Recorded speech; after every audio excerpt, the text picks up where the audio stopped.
السلام عليكم ورحمة الله وبركاته. معكم محمد في فيديو قناة الزمالكاوي. اللهم صل وسلم وبارك وزد على سيدنا محمد وعلى آله وصحبه أجمعين. بسم الله الرحمن الرحيم. يا رب انصر اخواتنا في كل مكان، يا رب انصر اخواتنا في غزة، انصر اخواتنا في لبنان، سودان، ليبيا، عراق، في سوريا، في كل مكان. ربنا ينصرنا في مصر، في كل مكان يا رب العالمين. ربنا ينصرنا وينصر العرب أجمعين يا رب. واجعل آه الظالمين كيدهم في تضليل إن شاء الله. بسم الله الرحمن الرحيم. وفيديو جديد بعنوان فوز مهم في وقت أهم.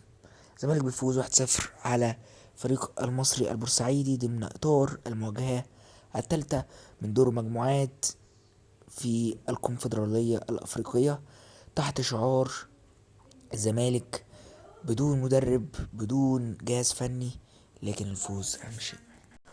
لكن النهاردة بنتكلم عن الزمالك النهاردة 1-0 بتشكيلة بسيطة، تشكيلة مبعدناش بقيادة يعني الخبرة بقى كلها أحمد مجدي، كابتن أحمد مجدي. يعني وألف شكر، ساعدتنا جدا في اجتياز عقبة صعبة جدا أمام علي ماهر، كابتن علي ماهر.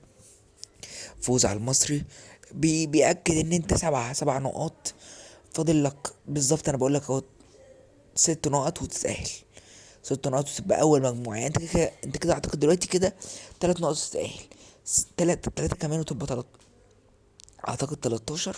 ايوه، وتبقى انت في الصدارة وتضمن الصدارة. عندك 3 ماتشات اللي فاضلين ان شاء الله يكونوا كلهم فوز. عندك ماتش المصري هنا في مصر، عندك ماتش نيمبا هنا في مصر، عندك اخر ماتش خالص ماتش بلاك بولز، هيكون بإذن الله خارج الديار. وربنا يسهل ان شاء الله والزمالك يضمن الصدارة علشان ما يلاقيش اي فرقة من فرق الشمال افريقيا العصيبة، الفرق اللي ممكن تعمل معانا تأثير صعب شوية. الزمالك بقيادة الكينج الاسطورة فعلا احمد السيد زيزو. زيزو يا زيزو، هعمل فيك اشعار، هعمل فيك كلام كتير صراحة. الف تحية وشكر ليك بأمانة. انت عارف انت عارف انا بحبك قد ايه، وانت عارف الناس كلها بتحبك قد ايه، كل واحد زملكاوي بيحبك قد ايه. اللي ما بيحبش زيزو يعرف ان ده مريض، شخص عنده تعب، شخص فعلا ما يستاهلش ان هو يتفرج على الكوره. زيزو فعلا مثال حي للاسطوره، ليجند. الراجل ده فعلا فعلا فعلا قمه، اسطوره بكل كلمه. الزمالك بدون زيزو بدون كلام كتير. يعني فشكرا جدا يا زيزو، شد حيلك يا بطل، احنا معاك. وباذن الله الاداره تكون ليها الرد والتقدير الكافي ليك باذن الله. بعد كده عندنا الونش والعوده، وما اجمل العوده يا الونش. اه يا الونش، ليك معانا ذكريات. الف شكر ليك يا ونش، محتاجينك في اللي جاي، شد حيلك يا بطل.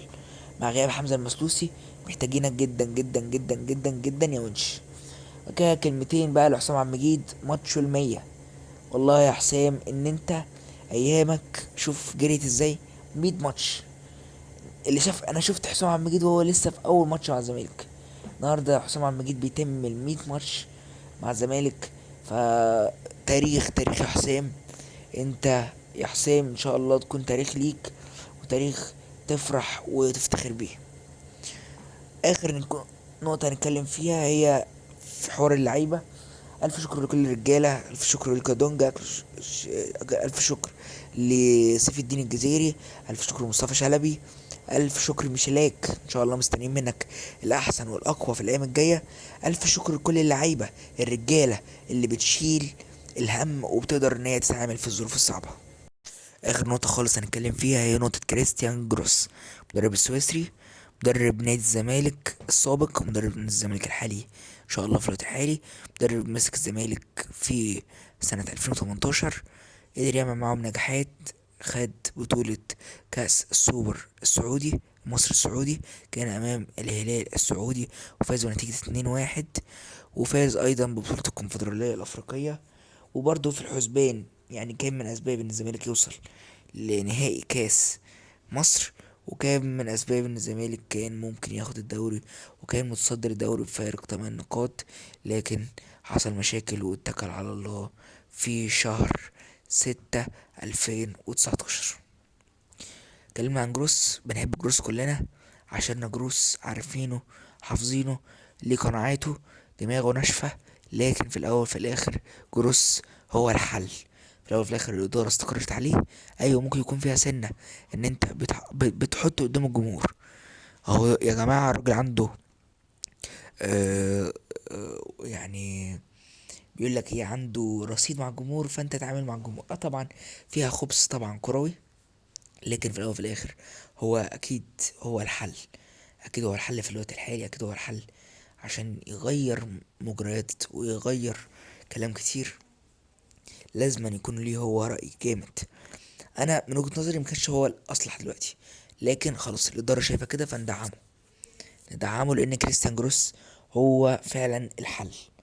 هو فعلا الحل، ويقدر ان هو يغير لنا الدنيا. كل دعم لجروس ان شاء الله. ربنا يوفقك في اللي جاي، وترفع راية الزمالك ونكون بطل للدوري ان شاء الله. وهو بيعرف يلعب الدوري كويس عشان تبقى عارفين. ونكون بطل ان شاء الله كاس مصر، وبطل ان شاء الله لكأس الكونفدرالية الأفريقية، وبطل الأبطال في كل البطولات إن شاء الله. الزمالك هو الباقي، لا باقي سوى المشجعين وسوى حب هذا الكيان. لا تقول لي بقى مدربين ولا لعيبة، كل دي أسامي بتحفر نفسها علشان تبقى خالدة اسمها تحت شعار الزمالك.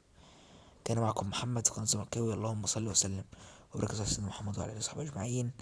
ربنا يوفقنا، ادعولي ربنا يوفقني واكون يعني بفرج هم او اقول اي كلمة ان احنا كلنا نتقابل بيها ان شاء الله اللي جاي على خير. الف شكر لكم، السلام عليكم ورحمة الله وبركاته. ان شاء الله ربنا يكرمنا في اللي جاي. ادعوا لاخواتنا ربنا ينصرهم ان شاء الله.